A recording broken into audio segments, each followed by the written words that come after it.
नमस्कार मंडळी. तर आज सकाळी घरी कोणी नसल्यामुळे पाणी आज मला भरायला लागलं होतं. त्यानंतर गोलूला भूक लागली म्हणून छान अशी अंड्याची पोळी बनवून दिली. त्यानंतर आम्ही दोघी जेवायला बसलो.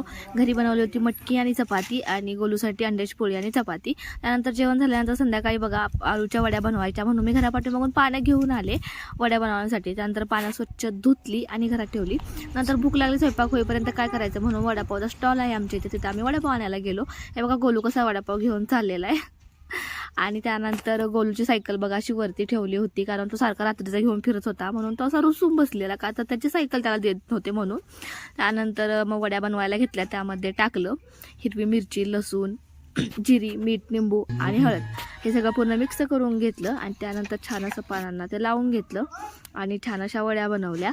तर आज बराचसा रेकॉर्ड करता नाही आला व्हिडिओ मला, कारण आम्ही आज खूप झोपलेलो. सो भेटूया लवकरच पुन्हा एका नवीन व्हिडिओमध्ये. बाय.